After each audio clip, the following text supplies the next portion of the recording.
Bismillahirrahmanirrahim. Assalamu alaikum. I welcome to all of you on my YouTube channel that is free learning for all exams. So this is my second video of the video lecture series of lecture education PPS 17.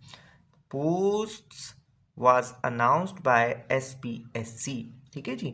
तो आज हमारा second class है और आज हमारा जो topic है वो है ब्रांचेस ऑफ फिलॉसफी। ठीक है, मेन जो हमारा टॉपिक है वो है branches of philosophy. So there are 3 branches of philosophy. ठीक है, 3 ब्रांचेस हैं फिलॉसफी की। Number 1 metaphysics, that is the topic of today's lecture, and the second one is epistemology, that we have discussed in our first lecture, and third one is axiology. We will discuss each branch in a separate video. So जी आज जो हम पढ़ेंगे वो metaphysics के बारे में पढ़ेंगे। ठीक है जी, तो चलिए अपनी वीडियो का आगाज़ करते हैं। तो first of all metaphysics is derived from 2 Greek words. वो 2 ग्रीक वर्ड्स कौन से हैं? नंबर 1 है हमारे पास meta and the second one is physika. ठीक है, meta and physika. So what is the meaning of meta and physika? Meta का मतलब होता है आफ्टर और बियॉन्ड। ठीक है, that is the meaning of meta. And what does it mean by physica? That is physics. ठीक है, ये वही फिजिक्स है जो हम 9th और मैट्रिक में पढ़ते हैं। So what does it mean by after physics? Physics का मतलब होता है फिजिकल। ठीक है, जिसको आप सेंसरी सेंसेस के थ्रू 5 सेंसेस के थ्रू टच कर सके, फील कर सके। और आफ्टर का मतलब क्या होता है? That is beyond the physics, that means reality. ठीक है जी, मतलब आप किस चीज़ के बारे में पढ़ते हैं? रियलिटी के बारे में पढ़ते हैं, आप एग्जिस्टेंस के बारे में पढ़ते हैं। ठीक है, वो चीज़ जो आपके फिजिकल सेंस से आप उनको आइडेंटिफाई नहीं कर सकते। ठीक है, सेंस नहीं कर सकते, तो वो चीज़ जो इन सेंसेस के बियॉन्ड है उसको आप स्टडी करते हैं मेटाफिजिक्स के अंदर। That is the branch of philosophy. ठीक है जी, यहाँ तक आपको समझ आ गई होगी। और मेटाफिजिक्स हम यही कहते हैं, स्टडी ऑफ एग्जिस्टेंस और reality. That is the definition of metaphysics. So जी एक मुझे डेफिनेशन बड़ी याद आई है मुझे मेटाफिजिक्स को देख के, कि एक फिलॉसफी की डेफिनेशन है कि द साइंस ऑफ क्वेश्चनिंग। ठीक है, द साइंस ऑफ क्वेश्चनिंग। तो वो क्वेश्चंस आपके एग्ज़ाम के अंदर अक्सर सवाल आते हैं। आपने क्वेश्चंस याद रखने हैं कि कौन सी ब्रांच का कौन सा क्वेश्चन है। ठीक है जी, तो आपने डिफरेंट क्वेश्चंस याद रखने हैं। नंबर 1, हम किस चीज़ की स्टडी करते हैं? What is reality. सबसे पहला क्वेश्चन हमारे पास मेटाफिजिक्स के अंदर यही है कि व्हाट इज़ रियलिटी। ठीक है, रियलिटी क्या है असल के अंदर। उसके बाद क्वेश्चन नंबर 2 है हमारे पास जी, डज गॉड एग्जिस्ट। क्या खुदा मौजूद है? अगर मौजूद है so how we can prove it. ठीक है, how we can prove it, can we prove it और नॉट। तो ये भी एक क्वेश्चन है किसका? मेटाफिजिक्स का। मिसाल के तौर पे देखें, मैं अब यहाँ पे आपको डिफरेंट चीज़ बताता हूँ। जैसे कुछ लोग हैं, जैसे मुसलमान हैं, वो खुदा को एक मानते हैं। जो गैर मुस्लिम हैं, जैसे जस्ट लाइक हिंदू, उनके लिए एक से ज़्यादा खुदा है। कुछ लोग ऐसे हैं, जैसे चाइनीज़ की आप एग्जाम्पल्स ले सकते हैं, उनका खुदा के ऊपर यकीन ही नहीं है, तो वो तो खुदा को मानते ही नहीं। ठीक है, तो देखें रियलिटी गॉड के बारे में भी हर किसी की अलग अलग है। ठीक है, बियॉन्ड द क्या है? फिजिक्स है।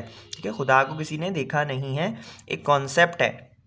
अच्छा, उसके बाद हमारे पास एक और क्वेश्चन है, क्या ह्यूमंस को कंट्रोल, क्या ह्यूमन फ्री है?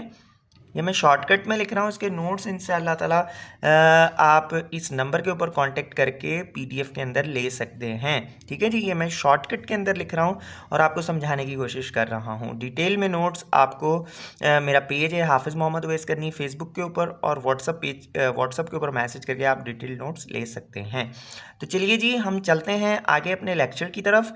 और मैं ये कह रहा हूँ कि इंसान क्या है, फ्री है या उसे कंट्रोल किया जा रहा है, या उसे कौन कंट्रोल कर रहा है। अच्छा, एक और important question, is their life after death?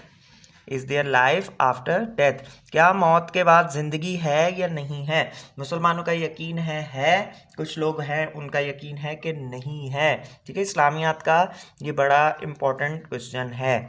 ठीक है जी, तो ये सारे क्वेश्चंस को आंसर्स कौन करती है? मेटाफिजिक्स करती है। अच्छा, those peoples who are studying metaphysics they are called metaphysician. ठीक है, उन्हें क्या कहते हैं? मेटाफिजिशियन कहते हैं। और दे आर टॉकिंग अबाउट और सर्च ऑफ एब्सोल्यूट नॉलेज। ठीक है, किस चीज़ के बारे में? एब्सोल्यूट नॉलेज की सर्च में रहते हैं वो लोग। ठीक है, एक हमने क्वालिटेटिव रिसर्च का टॉपिक पढ़ा था, पूरा कोर्स था हमारा, उसके अंदर हमारी टीचर ने पढ़ाया था कि there are always a single truth और ट्रुथ्स। ठीक है, तो अब मिसाल के तौर पर मैंने पिछली वीडियो में भी आपको बताया था कि ये जो है एक पॉइंट है और एक बंदा यहाँ से देख रहा है, उसको ये लाइन कितनी दिख रही है, और एक बंदा यहाँ से देख रहा है, उसको ये लाइन कितनी दिख रही है। तो दोनों अपने पॉइंट ऑफ व्यू में सही हैं। अब एक ट्रुथ तो ये है कि ये बंदा बोले कि बस मैं ही ऑलवेज सही हूँ, और एक जो ट्रुथ्स हैं वो ये हैं कि नहीं, मैं भी सही हूँ और ये भी सही है। तो ये सारी चीज़ें कहाँ से? नॉलेज की तरफ जाती हैं। अब नॉलेज में आपका अपना पॉइंट ऑफ व्यू क्या है, आपकी अप्रोच क्या है, वो आपके ऊपर डिपेंड करता है। अच्छा जी, तो अब चलते हैं किस तरफ जी, के मेटाफिजिक्स का नाम कैसे डला भाई। ठीक है, मेटाफिजिक्स का नाम कैसे डला? ठीक है, इस चीज़ को पढ़ने की ज़रूरत है। तो सबसे पहले आप इस बंदे को तो जानते होंगे। ठीक है, बड़ा ही मशहूर बंदा है, एरिस्टोटल। तो एरिस्टोटल की कुछ राइटिंग्स थी, उस राइटिंग को जो एडिटर था ना उन राइटिंग्स का, उसका नाम था एंड्रोनिकस। ठीक है, एंड्रोनिकस ऑफ रॉड्स। ठीक है, ये उसका नाम था। तो इस बंदे ने उस राइटिंग्स को जब कलेक्ट कर रहा था ना, तो कलेक्ट करके उन्होंने उसका नाम उसको दे दिया मेटाफिजिक्स। तो अब आपको पता चल गया मेटाफिजिक्स कहाँ से आया और किस बंदे ने इसको नाम दिया है मेटाफिजिक्स को। ठीक है, अब मैं आपसे एक सवाल करता हूँ जिससे आपका और कॉन्सेप्ट क्लियर होगा कि what is the reality of this pen. ठीक है, what is the reality of this pen? ये पेन क्या है आपके हिसाब से? ठीक है, अब लेट सपोज हम इसको डिफरेंट डायमेंशन से इस सिर्फ पेन को देखते हैं आपके सामने, ताकि आपका और कॉन्सेप्ट क्लियर हो सके। अब यहाँ पे अगर केमिस्ट्री वाला शख्स आएगा, केमिस्ट आएगा, तो वो इसको देखेगा इसमें कौन से एलिमेंट्स हैं। ठीक है, बॉन्डिंग इसकी कैसी है, इसमें क्या क्या यूज़ हुआ है, इसको अंदर से देखेगा, तो वो केमिस्ट्री के लेंस से देखेगा, केमिस्ट्री की अप्रोच से देखेगा। यहीं पे फिजिशियन आएगा तो वो फिज़िक्स में इसमें देखेगा इसका बॉडी कैसी है, सॉलिड है, लिक्विड है, गैस है, इसमें क्या क्या चीज़ यूज़ हुई है, तो वो गैस के लेंस से देखेगा। तो देखें, एक ही चीज़ फिज़िक्स के पॉइंट ऑफ व्यू से इसकी रियलिटी कुछ अलग है, इसी सिर्फ पेन की। केमिस्ट्री के पॉइंट ऑफ व्यू से इसकी जो रियलिटी है वो कुछ अलग है। तो इसी तरह ही यही वाली जो बात मैं आपको कर रहा हूँ कि यहाँ पे हर किसी का अपना अपना पॉइंट ऑफ व्यू होता है और वो रियलिटी उसके ऊपर डिपेंड करती है। अब होपफुली ये वाली बात आपको फिजिक्स और केमिस्ट्री से समझ आ चुकी होगी, क्योंकि हम लोग जो हैं वो नेचुरल साइंस से बिलोंग करते हैं और हमारा टिल्ट जो होता है वो नेचुरल साइंस की तरफ ज़्यादा होता है।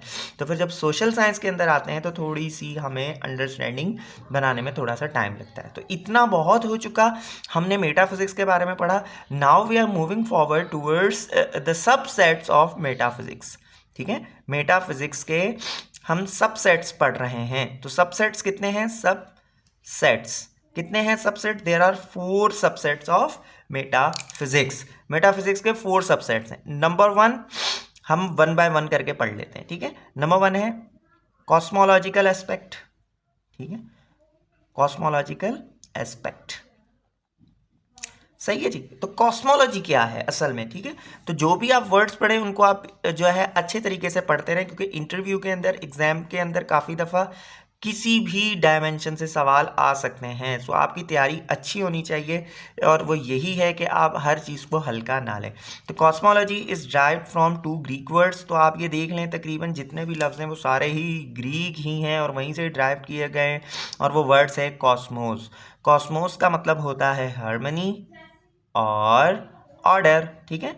किसी चीज़ की हार्मनी और ऑर्डर को हम कहते हैं कॉस्मोलॉजी, ठीक है। अच्छा, और लॉजी का मतलब होता है स्टडी। तो आप किसकी स्टडी कर रहे हैं?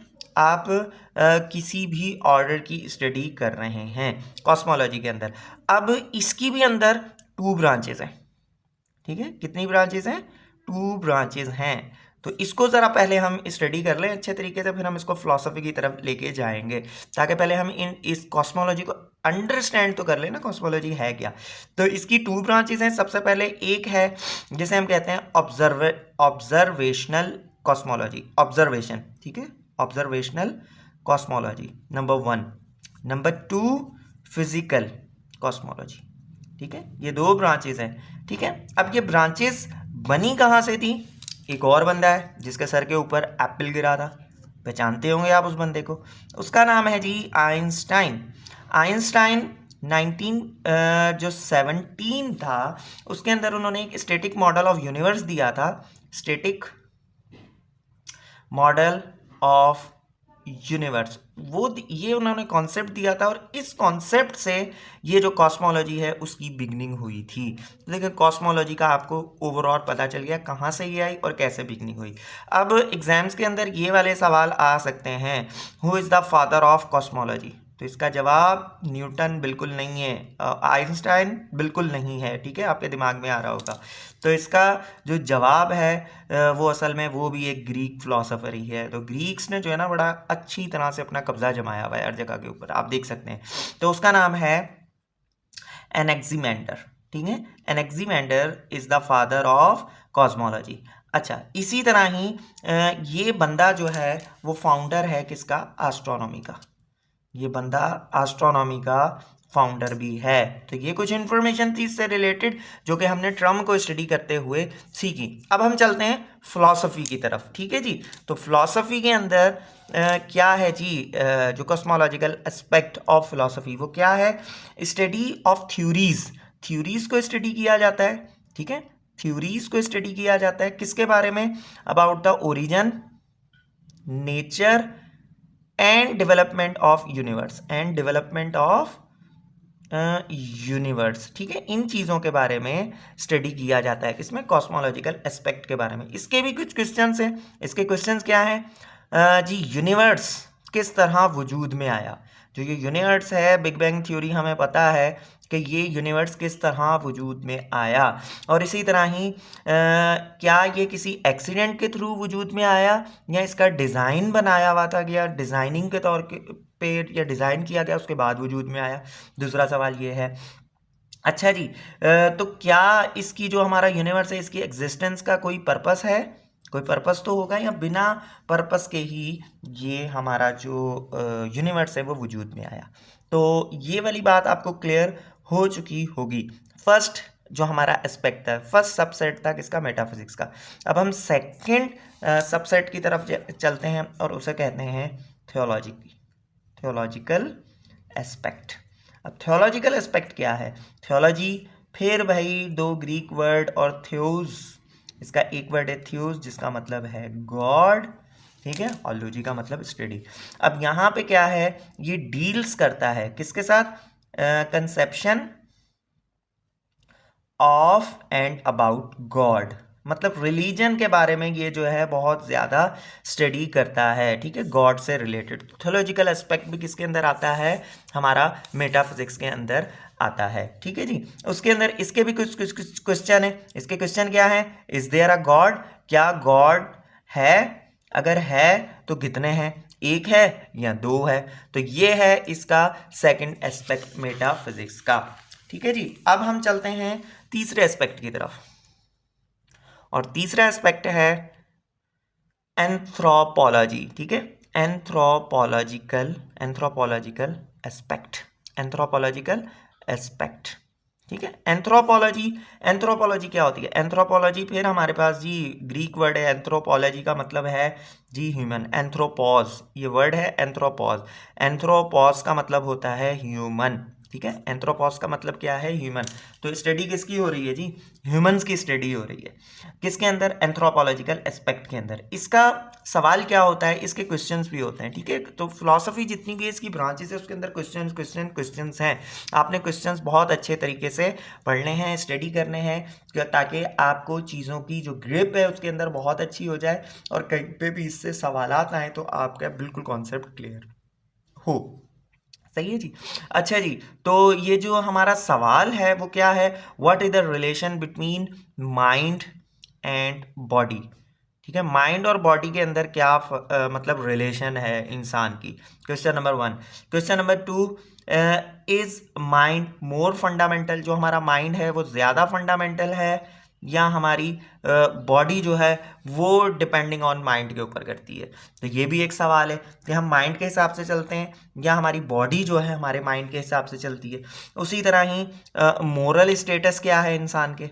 मोरल स्टेटस वो सोसाइटी के ऊपर बेस करता है, कल्चर के ऊपर बेस करता है। ठीक है, तो ये थोड़ा सा ह्यूमैनिटी का मोरल स्टेटस भी एंथ्रोपोलॉजिकल एस्पेक्ट के अंदर स्टडी किया जाता है। ठीक है, अच्छा, आर पीपल जो इंसान है वो अच्छी तरीके से गुड नेचर पे बॉर्न होता है या इविल नेचर पे बॉर्न होता है या वो न्यूट्रल होता है? ठीक है, at the time of birth. तो इंसान जो है वो कैसा होता है बाय बर्थ के ऊपर। तो ये था थर्ड एस्पेक्ट। अब है हमारे पास फोर्थ एस्पेक्ट, जो कि आपको पता है और आप देख रहे होंगे कि काफ़ी देर से हमारी वीडियो भी इतनी बड़ी हो चुकी है बट अभी तक इसका नाम क्यों नहीं आया था? ऑन्टोलॉजी। ठीक है, मेटाफिजिक्स को we can frequently called ontology. तो ऑन्टोलॉजी इसको क्यों कहते हैं? क्योंकि ये डोमिनेंट सबसेट है, ये मेरी बात याद रखिएगा। ठीक है, बुक्स के अंदर जो मेटाफिजिक्स है उसको ऑन्टोलॉजी भी कहा जाता है। तो ऑन्टोलॉजी क्यों कहा जाता है? इसके 4 सबसेट्स हैं और 4 सबसेट्स के अंदर जो मेजर डोमिनेंट एस्पेक्ट है वो है ontology. That's why we can call जो है मेटाफिजिक्स को ऑन्टोलॉजी भी कहते हैं। अब ऑन्टोलॉजी का मतलब क्या है? वही nature of existence. Nature of existence. ठीक है, कि एग्जिस्टेंस, अब वजूद कैसे आया? वजूद, nature of existence, what it means for anything to exist. ठीक है, कि एग्जिस्टेंस किस तरह आया, इससे मतलब क्या होता है? इस basic reality found in matter. क्या जी मैटर के अंदर ही रियलिटी हमें मिलती है? ठीक है, तो रियलिज्म वाले लोग कहते हैं हाँ बिल्कुल, पर आइडियलिस्ट कहते हैं नहीं। इसी तरह ही फिजिकल एनर्जी कहाँ से आई है? ठीक है, क्या वो स्पिरिट के अंदर है या कोई स्पिरिचुअल एनर्जी भी है इंसान के अंदर? तो ये सारी बातें कहाँ से, जो बियॉन्ड द फिजिक्स जा रहे हैं ना, वो सारा डोमिनेटिंग जो हमारा सब एस्पेक्ट है वो ऑन्टोलॉजी है। ठीक है, इसी तरह ही कि मैटर और स्पिरिट में क्या फ़र्क है? मैटर के इंसान की एक बॉडी है और दूसरी है रूह। ठीक है, इन दोनों में क्या फ़र्क है? ये दोनों अलग अलग हैं या दोनों एक ही हैं या बॉडी किसी एक से बनी है? तो ये सारे सवालात जो है ऑन्टोलॉजी के गिर्द घूमते हैं और ये है हमारा चौथा सबसेट। अब जी लास्ट के अंदर हम मेटाफिजिक्स और एजुकेशन का थोड़ा सा रिलेशन देख लेते हैं, ताकि आपको मेटाफिजिक्स जब भी बात हो और मेटाफिजिक्स से हम एजुकेशन को किस तरह देखते हैं तो आपका कॉन्सेप्ट क्लियर हो जाए। ठीक है जी, तो सबसे पहले जो एजुकेशन कहाँ से ऑपरेट करनी चाहिए? ठीक है, ऑपरेट आउटसाइड। ऑपरेट कहाँ से होती है? आउटसाइड। आउटसाइड से ऑपरेट होती है मेटाफिजिक्स के। ठीक है, अब इसमें क्या है? सबसे पहले इसमें रियलिटी का कॉन्सेप्ट आता है। अब ये मैं आपको बताता हूँ कि किस तरह ये हमारे एजुकेशन के अंदर इसको हम अप्लाई करते हैं। रियलिटी क्या है? मिसाल के तौर पे हमारे पास रियलिटी है कि वन गॉड है, तो अब हमारा जो कैरिकुलम है उसके अंदर जो रिलीजन है, रिलीजन का जो फैक्टर है उसको इस बेस के ऊपर बनाया जाएगा, वन गॉड के बेस के ऊपर। इससे साथ जितने भी कॉन्सेप्ट जुड़े हुए हैं वो यहाँ पे क्या है, इधर एक्सप्लेन किए जाएंगे। इसी तरह ही अगर हम इंडिया के अंदर चले जाएं तो इंडिया के अंदर काऊ वो एक जो है बड़ा ही उनका एक उसको वो क्या कहते हैं, बड़ा मुकद्दस जानवर है। ठीक है, उनको इसको माँ कहते हैं। तो क्या उनके जो टेक्स्ट बुक है उनके पास रियलिटी काऊ की क्या है और हमारे पास रियलिटी क्या है काऊ की? अब जो उनका टेक्स्ट बुक होगा, उनकी जो वैल्यूज़ होंगी, उनका जो करिकुलम होगा, उसके अंदर काऊ को कभी भी इस तरह नहीं दिखाया जाएगा जिस तरह मुस्लिम्स के अंदर जी ईद उल अजहा के ऊपर हम क्या करते हैं, इसकी कुर्बानी करते हैं। ठीक है, ये हमारा कॉन्टेक्स्ट है, ये हमारी रियलिटी है, पर इंडिया के अंदर ये रियलिटी कुछ और है। तो आपको समझ आया कि किस तरह हम मेटाफिजिक्स को देख के अपना कैरिकुलम और अपना एजुकेशन सिस्टम बना सकते हैं। हमारा जो मेटाफिजिक्स होता है वो सेंट्रल पॉइंट होता है। ठीक है, सेंट्रल, ये मैंने सिर्फ आपको एक एग्जाम्पल देख के बताया है। यह हमारा क्या होता है, सेंट्रल पॉइंट होता है। ठीक है जी, सेंट्रल पॉइंट के गिर्द हमारी पूरी एजुकेशन घूम रही होती है। इसी तरह ही लोग जी फिर क्यों इतना इन्वेस्ट करते हैं, आपने देखा होगा काफ़ी यूएस एड प्रोग्राम है। ठीक है, यूएस एड प्रोग्राम है, वो पाकिस्तान में आता है और उनकी एक अपनी रियलिटी है, उसके ऊपर वो इन्वेस्ट करता है। तो क्यों करते हैं, क्योंकि उनकी रियलिटी कुछ और है। जैसे अफगानिस्तान है, अफगानिस्तान के अंदर जो है आपके पास जो मैन और वुमेन है, ठीक है, उनकी रियलिटी क्या है, वो वुमेन को आगे नहीं आने देते। अब जो बाहर से लोग आ रहे हैं, बाहर से लोग आके वो कह रहे हैं कि नहीं, इक्वल राइट्स होने चाहिए। इक्वल राइट्स किस सेंस में होनी चाहिए कि वुमेन्स हर जगह पे आए, हर जगह पे काम करें, और यही चीज़ उनके कैरिकुलम में भी जाएगी, यही चीज़ उनके स्टेट में भी जाएगी, यही चीज़ उनके आप कहीं पे भी चले जाएं वहाँ पे ये चीज़ उनकी रिफ्लेक्ट कर रही होगी। अब ये चीज़ किस चीज़ से रिफ्लेक्ट कर रही है, रियलिटी से रिफ्लेक्ट कर रही है। और ये रियलिटी कहाँ से आ रही है, वेस्टर्न कल्चर से आ रही है। कहाँ से आ रही है, वेस्टर्न कल्चर से आ रही है। और वो चाहते हैं पूरी दुनिया इस रियलिटी को एक्सेप्ट करे। अगर आप कोल्ड वॉर का इरा देखें, कोल्ड वॉर का इरा देखें, तो वहाँ पे भी दो अलग अलग क्या थी, रियलिटीज़ थी, और वो चाह रही थी कि दुनिया, एक थी यूएसएसआर और दूसरा था यूएस, और इन दोनों की भी जंग भी कुछ इस तरह की ही थी। तो होपफुली ये मैंने एक जर्नलाइजेशन कर दी और आपको कॉन्सेप्ट क्लियर करने की कोशिश कर दी, ताकि आपको समझ आ जाए कि मेटाफिजिक्स क्या होता है। मेटाफिजिक्स के अंदर जो आज हमने पढ़ा है, मेटाफिजिक्स का कॉन्सेप्ट पढ़ा है कि मेटाफिजिक्स क्या है, मेटाफिजिक्स के क्वेश्चंस पढ़े हैं, उसके बाद हमने 4 सबसेट्स पढ़े हैं, और उसके बाद फिर हमने ये देखा है कि मेटाफिजिक्स का जो एजुकेशन है उसके साथ कनेक्शन क्या है। तो hopefully you have learn a lot. If you have any question you can ask me in the comment section और इन on my WhatsApp number. Inshallah Taala I will reply you. I will give you the detail or the discussion about this particular topic. अपना ख्याल रखिएगा, इंशाल्लाह ताला फिर मिलेंगे। Till that time, अल्लाह हाफिज़।